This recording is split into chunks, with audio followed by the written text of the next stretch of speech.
vimos dos sistemas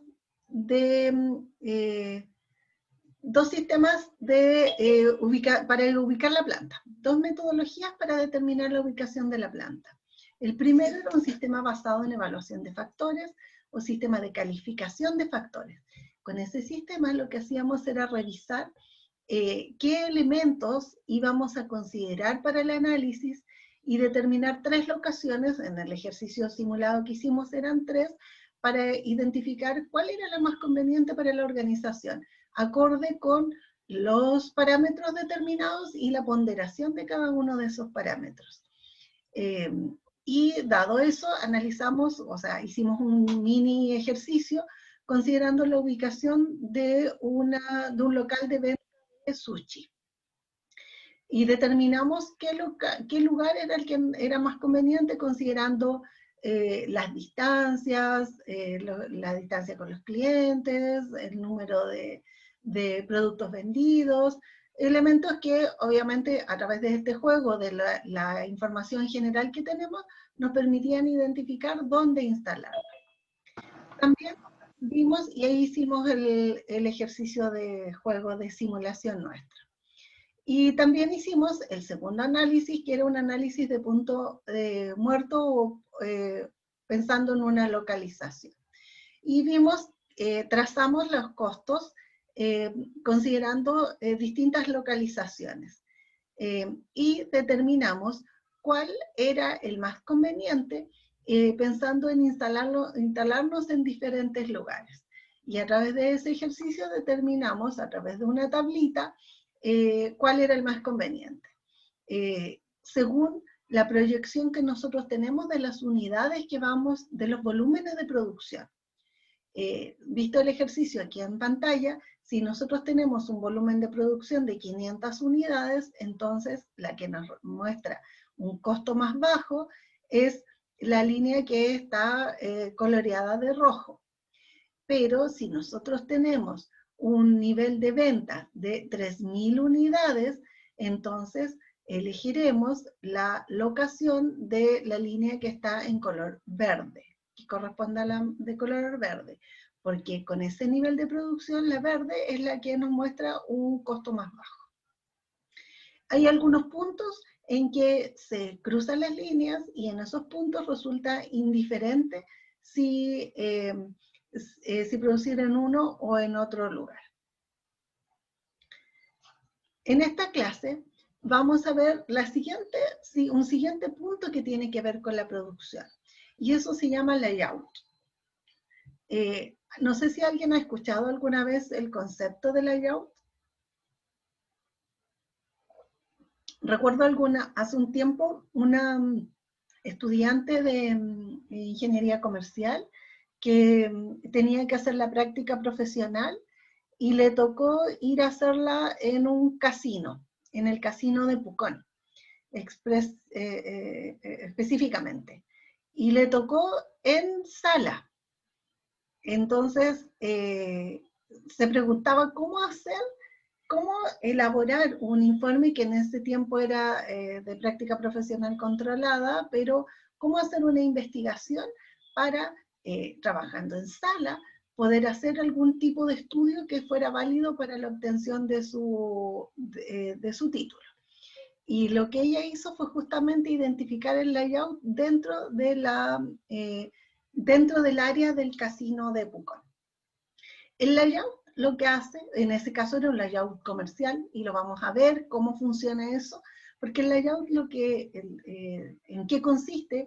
El layout tiene que ver con el emplazamiento óptimo para los distintos componentes de una organización. Entonces, esos son componentes que se mueven, o sea, aquí activos no desde el punto de vista contable de activos o pasivos, sino que activos que están en movimiento, como por ejemplo las personas o los clientes, o pasivos, como serían las maquinarias o algunas instalaciones que la empresa necesita tener. Ahora, ese layout nos debe permitir alcanzar los volúmenes esperados, también minimizar algunos costos, como por ejemplo los costos de la mano de obra, y ahí vamos a ver por qué podemos minimizar los costos en ese sentido, los movimientos, la materia, los materiales, los almacenamientos, el funcionamiento, adaptarlo a las características propias del tipo de producción que vamos a hacer, etc. Esas características hacen que cada una de las plantas deba considerar un tipo de layout acorde con sus propias características de producción. Y ese acorde puede significar también un ahorro en costos, tiene una serie de ventajas. Entonces, el layout es la ubicación de una planta. O sea, piensen ustedes en su propia casa, por dónde ingresan, dónde está la cocina, dónde está el living. Normalmente la puerta principal no accede directo al dormitorio, accede generalmente o a un pasillo, o a una salita de recepción, o directo al living, o en algunos casos ahora con los departamentos más modernos ingresan a través de la cocina, por ejemplo, que se transforma en un espacio abierto, cuando es cocina en un espacio abierto. Entonces, esa ubicación es la que permite que exista un movimiento dentro de la casa. O sea, no pensaríamos ingresar directamente al baño, ¿cierto? En una casa, porque ese es el movimiento, es el desplazamiento que tenemos, y ese desplazamiento no es casual. Y cuando ubicamos los muebles también lo hacemos pensando en ese desplazamiento. No colocamos los muebles más complejos en la mitad del pasillo, los colocamos en una ubicación probablemente junto a una pared, donde dejamos un pasillo abierto para poder transitar, o para que sea más fácil limpiar, o para que quede menos peligroso, por ejemplo. Si tenemos un artículo delicado, no lo colocamos en la mitad del pasillo, sino en una ubicación donde disminuya los riesgos de que se quiebre. Colocamos aquellos artículos que queremos disfrutar más cerca nuestro, en espacios que nosotros compartimos, pero otros en espacios más abiertos. Si ordenamos, seguramente ahora en este periodo hemos buscado algún espacio de estudio, a lo mejor hasta tuvimos que reinventar un rinconcito para poder estudiar, será en el dormitorio, en el comedor, no sé dónde cada uno esté, pero tuvimos que reordenar el espacio para poder lograr este rinconcito de estudio. Entonces, esos espacios son el layout. ¿Qué es lo que ocurre y cómo circulamos dentro? Ese layout que yo les mencionaba que existe en el interior de nuestros propios hogares, también lo tienen las empresas, también lo tienen las fábricas, las plantas. Y también lo tienen cuando nosotros imaginamos, no sé, la casa de nuestros sueños, ¿cierto? ¿Cuál es la ubicación? ¿Qué espacios tiene? ¿Por dónde nos desplazamos? ¿Cuáles son los lugares más destacados? ¿Cuáles son más grandes, más pequeños? ¿Dónde van a estar ubicados ciertos equipamientos? ¿Por dónde nos vamos a mover? ¿Por dónde ingresamos? ¿Por dónde salimos? ¿Cuáles son las vías de escape? Etcétera. Todo eso forma parte de los layouts y de la ubicación. Y por supuesto que en el carácter industrial, todo eso se estudia con mucha dedicación y se estudia por varias áreas. Hay algún aspecto que tiene que ver con las personas, que son sus desplazamientos, pero también hay un aspecto súper importante que son aspectos económicos. Entonces, hay fines que tienen que ver con nuestros desplazamientos, con movernos, como en el colegio los profesores nos van cambiando de puestos por razones adecuadas, por las razones que ellos consideren pertinentes, pero también hay razones económicas en las plantas por las cuales nosotros ubicamos las maquinarias o a las personas, los puestos de trabajo, en un área determinada. Les mencionaba, son dos objetivos, hay económicos y hay sociales. Por ejemplo, dentro de los económicos es ubicar las máquinas de tal forma que podamos mejorar la capacidad de producción. No podemos instalarlos de una manera desordenada o improvisada, sino que tiene que haber un trabajo, un análisis por distintas razones. Lo segundo es el manejo de los materiales, el costo que tiene manejar los materiales.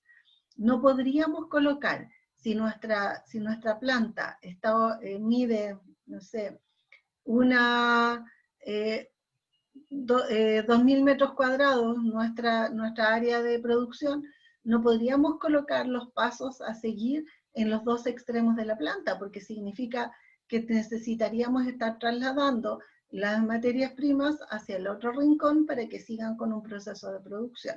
O sea, eso puede tener un costo de los materiales. Permitir el espacio para las máquinas. Tiene que haber espacios para ubicación de máquinas, espacios para el desplazamiento de las personas, espacios para desarrollar las tareas que son necesarios cumplir. Y obviamente la distribución de ese espacio para ejercer las funciones y el espacio de desplazamiento también tienen que ver con la productividad, afectan la productividad.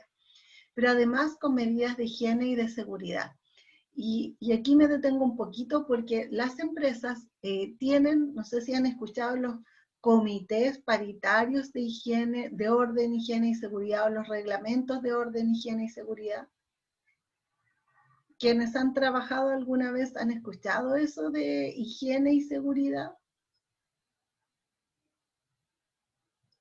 Si no lo han escuchado, esto es propio de las empresas y consiste en que a través de las mutualidades y de los expertos en prevención de riesgos, se hace un análisis de las características propias del puesto de trabajo, propias de la planta, y se determinan los riesgos que hay implícitos en cada una de esas labores y la manera de desarrollarlos mejor.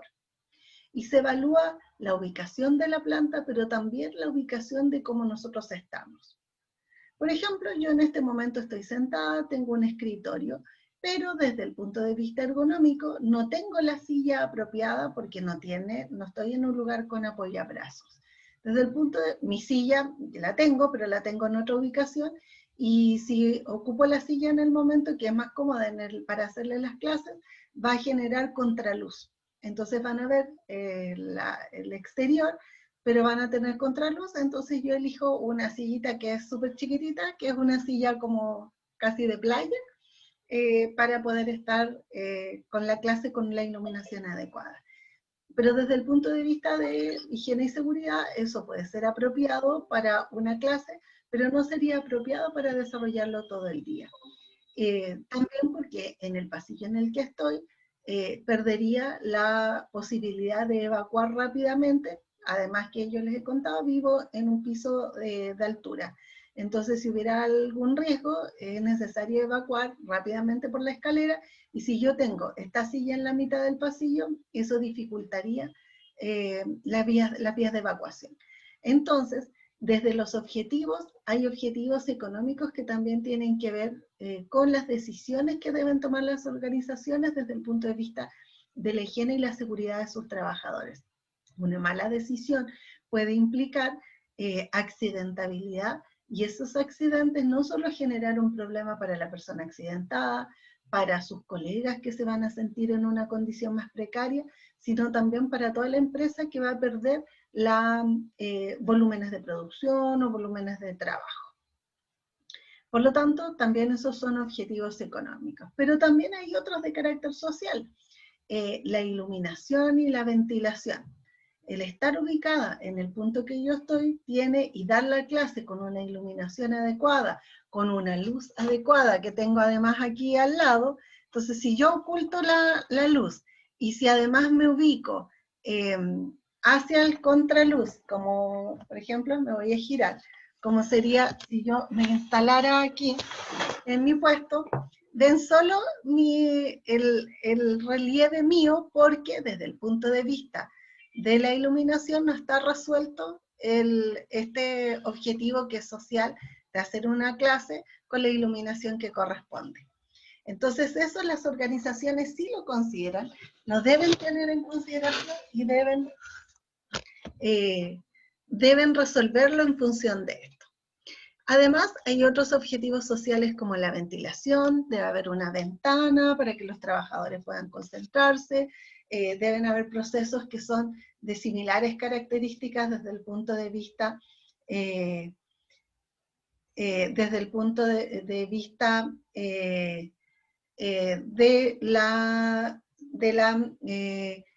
la contaminación. Si hay mucho ruido al lado, es mucho más difícil poder hacerlo. La privacidad.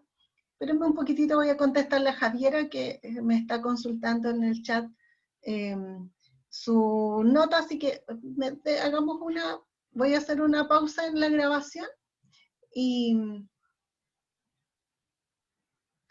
voy a hacer una pausa en la grabación.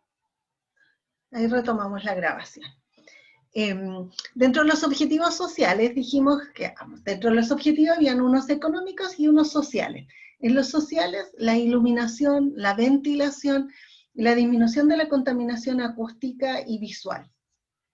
Si esta clase en vez de ser a esta hora fuera a las 4 de la tarde, probablemente acá tendríamos un gran componente de acústico porque al lado mío están construyendo 2 edificios. Así que si eso fuera la situación, yo tendría que tomar algunas medidas de protección acústica y ubicarme dentro de mi departamento en un lugar en que eso no influya el resultado del trabajo. Y lo mismo pasa en las organizaciones.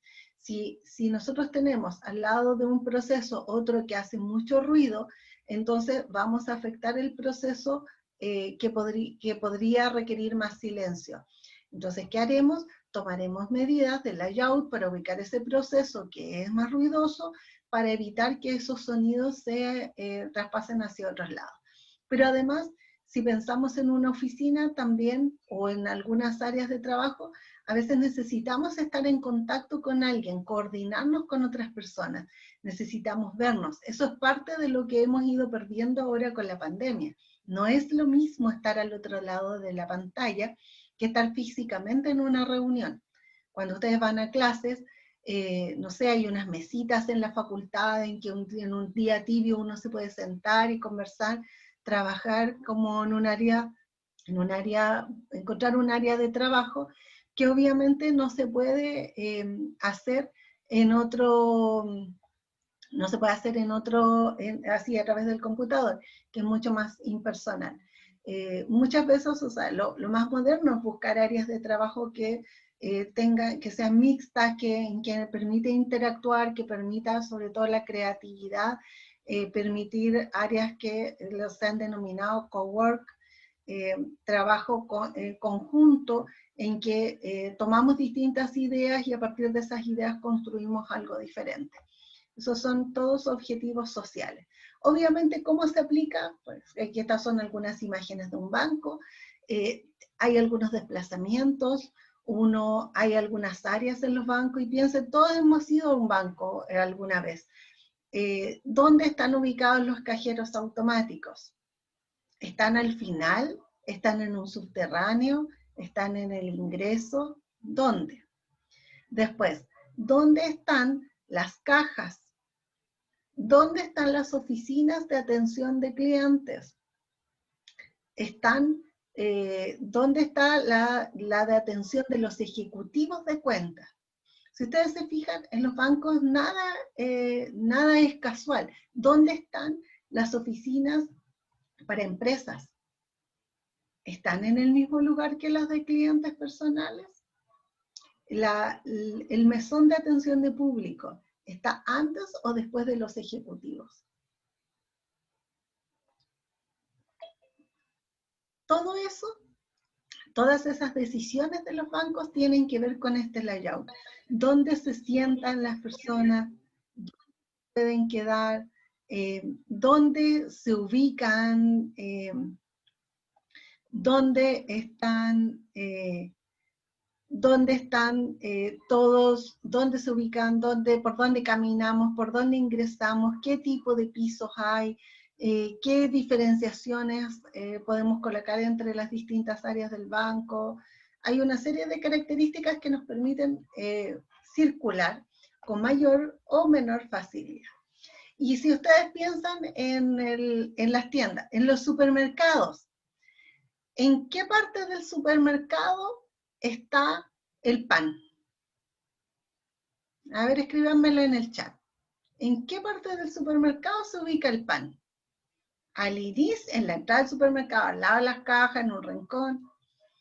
Sebastián dice que atrás, al final, dice Diego. Cristian nos dice al fondo del supermercado, lejos de la puerta, ¿cierto? El pan siempre está al final del pasillo. ¿Por qué creen ustedes que el pan está al final del pasillo en el supermercado? Porque está al lado de lo que roticería, cecinas, Sí. quesos y esas cosas. ¿Y si pusiéramos el pan y el queso y la roticería al lado de la puerta? ¿Por qué? Para tenerlo, yo creo que está al final para tenerlo al lado de las máquinas que lo producen y que salga caliente para la gente. Sí. No, es para que la gente vaya hasta el final y pase por todo el supermercado para ver las cosas que comprar y normalmente la gente cuando ve cosas por comprar, compra cosas, entonces por eso está al final. Muy Claro. bien. Se hace el trayecto. Para que se tienten con otras cosas. Sí, ¿y les resulta o no esa estrategia? Sí. Obvio, me compro en la mitad del supermercado.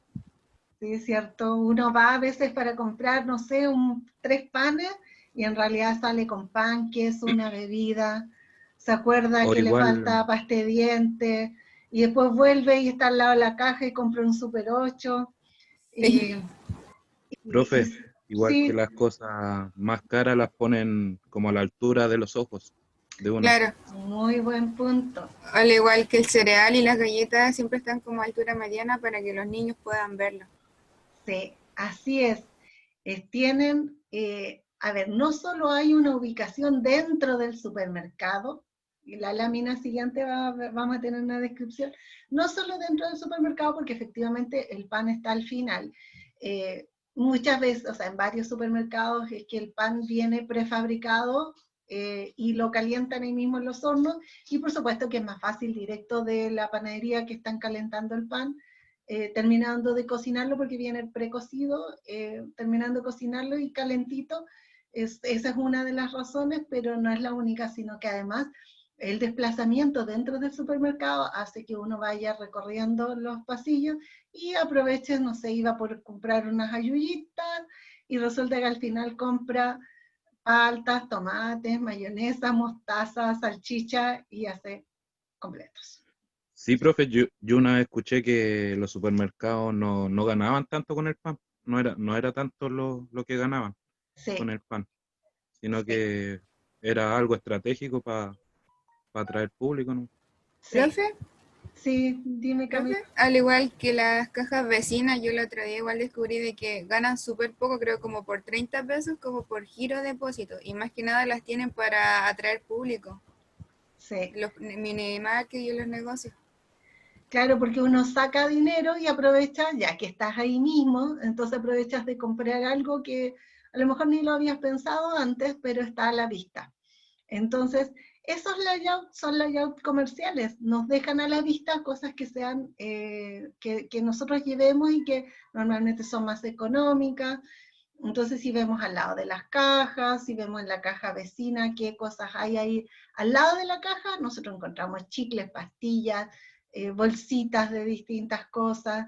eh, entonces uno, sobre todo, y lo que mencionaban hace un rato, que además si uno va con niños, o sea, obviamente compra tentaciones eh, porque están ahí a la vista y además son en muchos casos económicos, son compras de impulso, compras más impulsivas. Entonces, claro, en el retail tiene también una ubicación de facilitar la carga y descarga, por ejemplo, las cosas de mayores volúmenes están en pasillos más anchos donde vienen con pallets con muchas cosas. Pensemos, por ejemplo, en Sodimac, ¿dónde están las maderas? Las maderas no están dentro de la tienda, sino que están en un patio especial donde uno entra con su vehículo, con su camioneta, y allí carga los palos, las planchas, las cosas más grandes que va a comprar. Mientras en el otro sector están las cosas más livianas. Pero también también estas distribuciones para que el lugar sea atractivo, para que encontremos al lado del pan el queso, para que la mantequilla esté cerca del pan, y no cerca de, no sé, los productos de aseo, que cumplen una función distinta, entonces están en otro lugar. Esas características no son casuales. Se van haciendo de manera estratégica. Y obviamente en el comercio también se hace eso. Y si pensamos lo que mencionaban ustedes muy bien hace unos minutos, en el supermercado, la distribución, esas torres de productos se llaman góndolas y tienen cabeceras de góndolas. Y está la góndola, es como alargada, ¿cierto? Es como un rectángulo hacia arriba. Y que están las cabeceras, que son las partes importantes, y están los laterales. Y en las cabeceras, ¿qué cosas hay? Primero que las cabeceras se ven desde los pasillos, pero generalmente en las cabeceras hay productos que quieren que nosotros compremos con mayor velocidad. Alguna oferta, por ejemplo, algún producto. Papas fritas. Papas fritas, las bebidas, las ofertas, como dice Diego, algún producto que esté súper rebajado. Si uno va al Unimark, esos 70% de descuento están normalmente en esas cabeceras de góndola, y uno ve 70% y se imagina que todo en el Unimark vale 70%, tiene 70% de descuento, pero en verdad lo que hay ahí, algunas cosas a uno le interesan y otras no.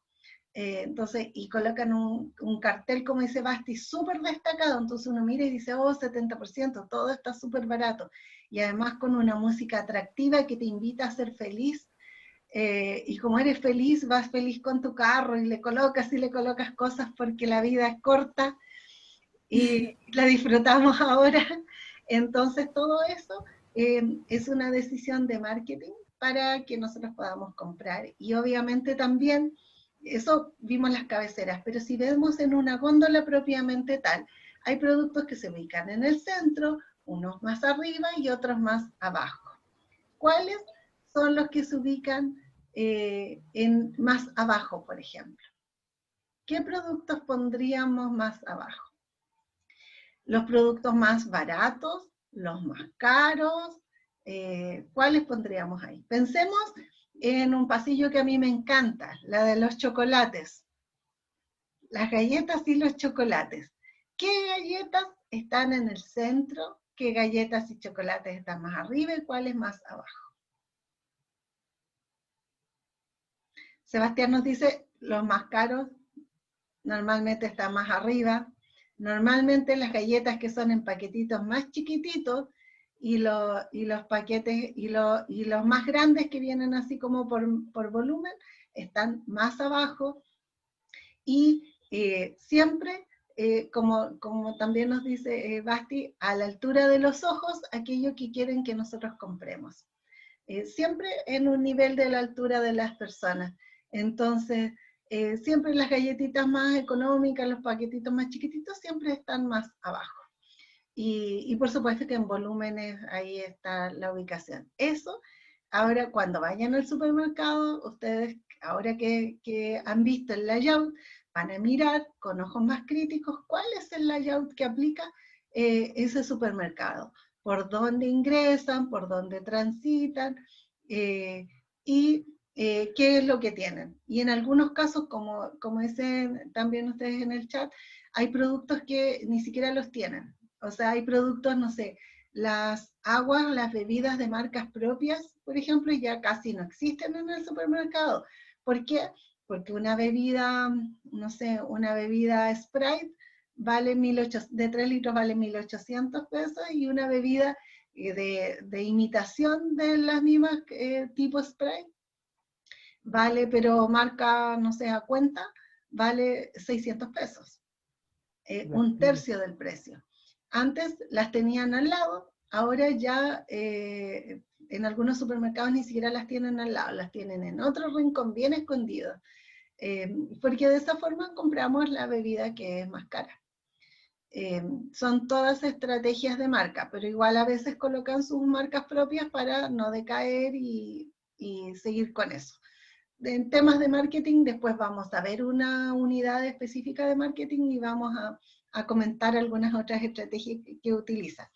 Ahora, lo que en esta materia, en temas de producción, quería contarles un poquitito cómo es la distribución de los pasillos, por dónde transitamos, por dónde ingresamos al supermercado, qué recorrido hacemos por el supermercado, todo eso incentivando el abastecimiento dentro del supermercado, porque las cosas más grandes, los volúmenes más grandes normalmente están en el contorno, en el entorno del supermercado, las cosas más chicas más hacia el centro, las cosas mucho más pequeñas que son de tentación más cerca de las cajas.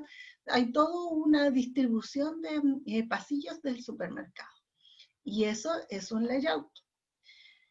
Y por supuesto que eso tiene que ver con la ubicación, dónde están los productos de uso cercanos, dónde están los estacionamientos, qué estacionamientos podemos usar, cuáles no, cuáles se usan más fácil, cuáles más difíciles, qué espacio ocupan cada uno.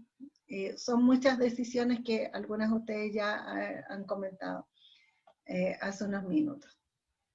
Ahora, layout, existen 4 tipos de layout dentro de los procesos de producción. Hay un layout que es por proceso. Desarrollo una etapa, termino esa etapa, inicio otra, inicio otra, inicio otra. Por producto, en que en realidad son las máquinas las que van hasta el producto, es el producto el que se mueve, y después de posición fija. Veamos ahora a través de una forma gráfica. Si nosotros distribuimos por proceso, por ejemplo, en este caso es una empresa que elabora rejas metálicas. Entonces, tendremos un área de forjar el metal, luego de tornar, luego, y tenemos un flujo que va pasando desde donde salen las materias primas hasta lograr el producto y la pieza terminada. Entonces tendremos departamento de forjado, de torno, de tratamiento térmico, de taladro, soldadura, después los revisamos que estén bien y salen hacia la bodega de productos terminados. Si en vez de una fabricación de una reja tuviéramos un departamento de fabricación de buzos escolares, tendríamos un departamento, tendríamos los materiales que serían telas, elásticos, hilos, y pasarían etapa 1, proceso de corte. Y tendremos en un mesón cortar y cortar y cortar las telas. En el mesón siguiente, costura, coserlo. Tercer mesón, probablemente colocar elásticos, terminaciones, cortar los hilitos que quedaron, a lo mejor ponerle una etiqueta, lo que sea de complementario, y departamento 4, embalaje. Y podríamos tenerlo secuencialmente, pero no podemos reinvertirlo, no podemos embalar antes que se hagan las terminaciones, no podemos tener la bodega de productos terminados junto y revuelta con la materia prima, o tal vez sí, pero es más cómodo y más ordenado hacerlo de una forma distinta. Entonces, cuando hacemos una distribución por proceso, lo que hacemos es ubicar las maquinarias acorde con el desarrollo de cada una de esas áreas. Si pensamos aquí, entonces pasaremos por cada etapa y a continuación el producto va avanzando hasta la etapa siguiente. Y eso nos permite agrupar maquinarias similares por tipos de procesos que se van a desarrollar, pero también permite que las personas se muevan sabiendo en qué ubicación están los taladros. Visualmente podemos ver, por ejemplo, en este caso, si hay un taladro disponible, si están todos ocupándose, pero si tuviéramos todas las máquinas revueltas, no sería tan fácil acceder a esa información. ¿Cómo podríamos saber si en realidad hay alguna que nos cueste, que necesitamos y que a lo mejor está disponible, pero visualmente no logramos tener esa información? Después, esta distribución por procesos permite agrupar los tipos de trabajo según las funciones que desarrollan los departamentos. Entonces, volviendo al tema del buzo, tendremos un departamento de corte, departamento de costura, departamento de terminaciones, y agruparemos entonces las máquinas necesarias para cada uno, los mesones para cada uno, porque los mesones para corte son diferentes a los mesones que se requieren para la costura, y son distintos de los espacios que se necesitan para revisión de calidad o terminaciones. Entonces, esto es súper bueno cuando tenemos una amplia línea de producción. Cuando producimos mucha cantidad, muchos productos, entonces este sistema de procesos funciona muy bien. También nos permite saber los tiempos de demora de cada uno de los procesos. Entonces, aquellos procesos que son más rápidos probablemente van a requerir menos cantidad de maquinaria y también menos cantidad de personas trabajando. Pero en aquellos procesos que son más lentos, tal vez vamos a necesitar desarrollar en forma paralela mucho más cantidad de procesos para avanzar más rápido y poder sacar los productos terminados. También nos permite también se facilita este tipo de layout cuando tenemos producciones intermitentes o cuando son muchos clientes distintos o tenemos que estandarizar el producto. Eso nos facilita el layout por producto, por proceso. ¿Qué ventajas tiene? Claro, el observar dónde están los equipos, cuáles son los que se están utilizando, nos permite también saber cuáles son los que no se están utilizando. Y nos permite saber si en realidad a lo mejor tenemos personal que tenemos contratado y que no está cumpliendo con todo el potencial que podríamos tener. Y al tener personas contratadas que no están desarrollando todo su potencial, finalmente eso repercute en el precio del producto. Cuando tenemos este tipo de producción y estamos viendo las máquinas, podemos saber cuáles están funcionando bien, cuáles no tan bien, y eso permite que tomemos decisiones y también disminuya los riesgos de que pueda fallar el proceso.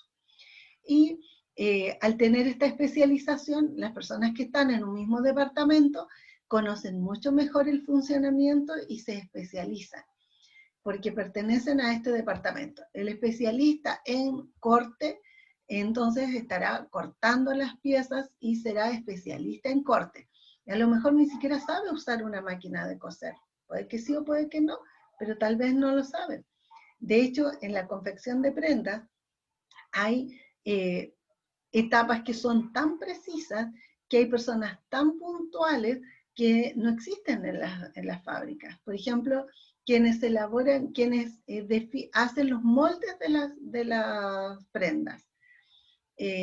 Hacer los moldes requiere una formación o un nivel de conocimiento mucho mayor.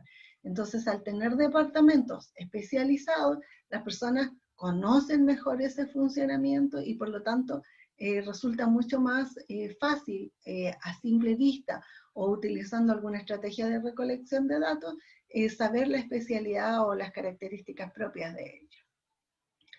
¿Qué desventajas tiene? Que al estar en distintos grupos, también hay manipulación de materiales, que se van a la siguiente etapa, que de pronto las personas no saben lo que está haciendo el otro departamento. Si no los tenemos a la vista o no podemos supervisarlos, perfectamente podríamos descoordinarnos en el desarrollo de estos procesos. Dado que el producto se va moviendo para llegar a estas distintas etapas, también puede haber un tiempo mayor de desplazamiento de ese producto. También vamos a tener productos en distintas etapas, o sea, tendremos buzos cortándose, tendremos buzos cosiéndose, otros en terminación. Entonces finalmente tenemos lleno de buzos por todas partes y a veces se desarrolla algunas etapas en forma simultánea para poder dar resultados diferentes. Por ejemplo, algunas de las etapas pueden ser la misma en la fabricación de buzos y pueden cambiar las terminaciones para revisar uno u otro.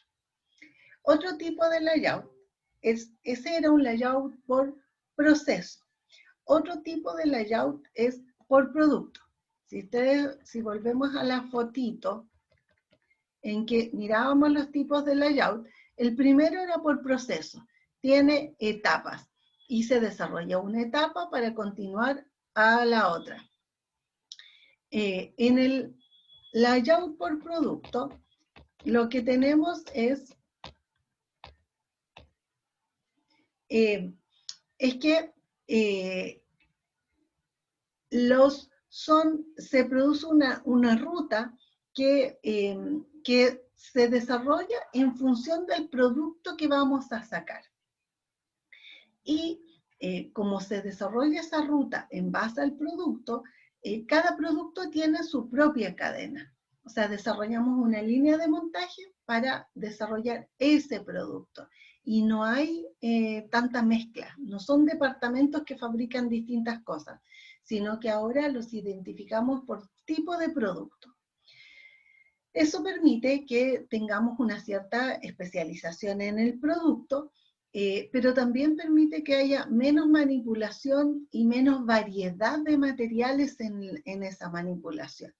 Y permite que se ocupen los espacios acorde con ese producto. Se puede conocer con mayor claridad. Obviamente, si trabajamos por producto, el ritmo lo va a estar dando, a diferencia del otro que podríamos tener por departamento y tener mucho equipamiento y a lo mejor utilizarlo en una fabricación distinta en un momento determinado. Cuando es por producto, podría ser que la misma fabricación, por ejemplo, si tuviéramos para los buzos por producto separados pantalones de casaca, seguramente pantalones va a avanzar más rápido y casacas más lento. Entonces, los ritmos están dados por la etapa de fabricación que sea el más lento, porque finalmente es ese el que va a generar un cuello de botella y va a impedir que el flujo avance a una gran velocidad. Eso hace que también haya capacidad ociosa. Si ya terminé mi parte del proceso, entonces dependo de que otros avancen o de lo que voy a recibir para poder hacer una etapa siguiente. No hay tanta flexibilidad como en el caso de los departamentos que pueden estar fabricando distintos productos en forma paralela. En estos casos, como es por producto, muchas veces se utilizan equipamiento que es exclusivo para esos productos. Claro, eso favorece el desarrollo de ese producto, pero no favorece la flexibilidad para utilizar esos equipamientos en otras actividades. El trabajo, como siempre se está desarrollando un mismo producto, es más monótono, porque significa siempre estar concentrado solo en él. Requiere una mayor cantidad de inversión y, por supuesto, que si tiene menos flexibilidad, también resulta mucho más difícil adaptarse a los cambios. Hay una tercera que es de posición fija.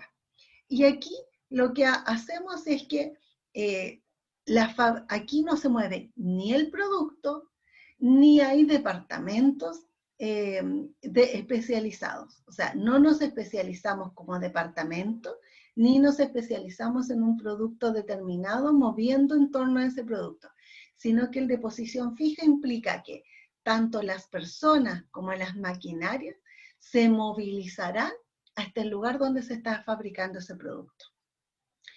El dibujo, no sé si lo alcanzan a ver, ¿qué es lo que se está fabricando en esa fotografía que yo les puse? ¿Es un barco? Es un barco, muy bien, Diego. Es un barco.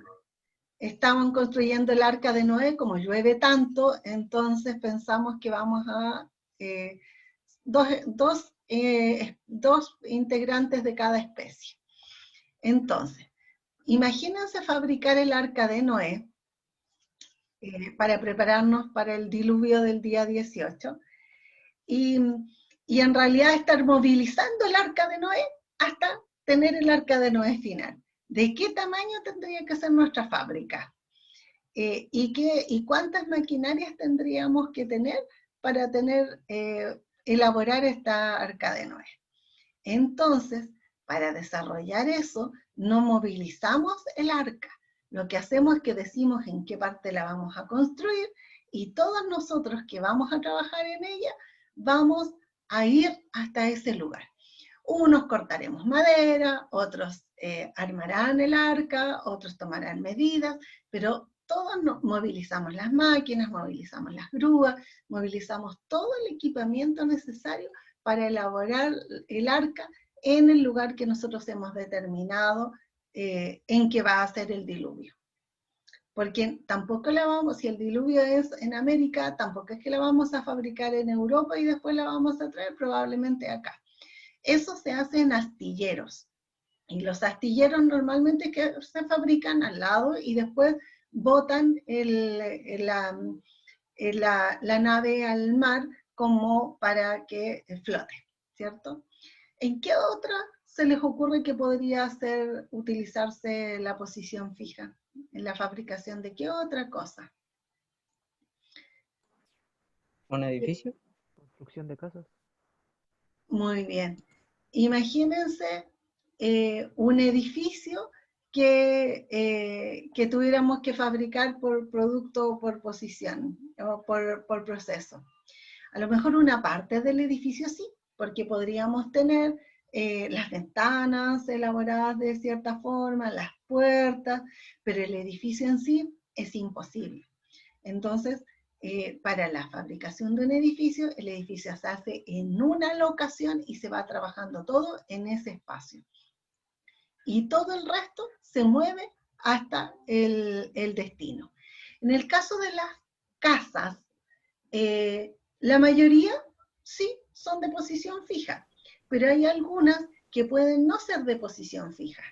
¿Se les ocurre qué casas podrían no ser de posición fija? Las casas prefabricadas. Sí, Se una hacen los casa, paneles y después se transportan. sí, sí. Una casa rodante. Exacto, una casa rodante también. Son casas, sí, pero se fabrican en otro lugar y se arman, en el caso de una prefabricada, se arman en el lugar de destino, por lo tanto se transformará en una posición distinta. A ese tipo de fabricación le denominamos por células de trabajo en que se mezclan distintas, en que una parte está por proceso, otra por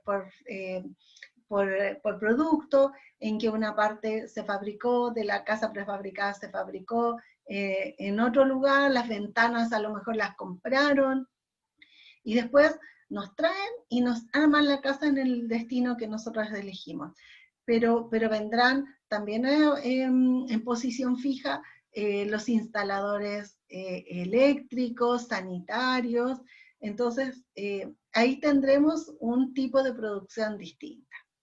En el video, quiero que busquen después en internet un video de fabricación de cerámicas para que vean de qué manera se elaboran. Ahí les voy a dejar el link. Y es principalmente para que revisen de qué forma se elabora una cerámica. Porque uno se puede imaginar cómo se elabora fácilmente una casa, un pantalón de buzo, pero quise ponerles un producto diferente que en la mayoría de las casas tenemos, que es la elaboración de una cerámica. Y la idea es que ustedes puedan revisar el video y puedan escribir en su cuaderno cuáles serían las etapas donde se fabricaría una cerámica y hagan una gráfica considerando un layout. ¿Qué tipo de layout propondrían para la fabricación de la cerámica y de qué manera lo graficarían? Esa es tarea para que lo puedan escribir en su cuaderno. ¿Profe, podría mandar el link? Sí, O así para después verlo. espérenme, déjenme copiar el link.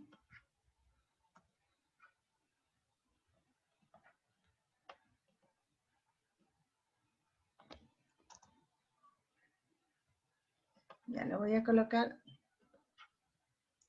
en el chat. Ya. Ahí está el link, en el chat. Entonces, la idea es que ustedes puedan revisar esa fábrica de cerámicas y ver ese video y desarrollar una tarea de cuál sería el layout y pensar, hacer una reflexión sobre el layout. Y la otra tarea es que cuando ustedes vayan al supermercado puedan observar lo que ocurre en el supermercado y determinar qué tipo de layout usaron, si es el mismo en un supermercado que en otro, habrá algo que caracteriza a algunos supermercados y que los hace distintos. Dado que para la materia anterior también vimos, ¿cierto?, la industria, el supermercado, el movimiento, entonces con eso vamos a revisar. Y con esto terminamos la materia de hoy, que es producción. La idea es que la próxima clase podamos revisar, en la próxima clase podamos revisar la siguiente área funcional, que es finanzas, y después veamos marketing, y con eso vamos a terminar los contenidos. Voy a parar la grabación para poder darle respuesta a las preguntas que tienen.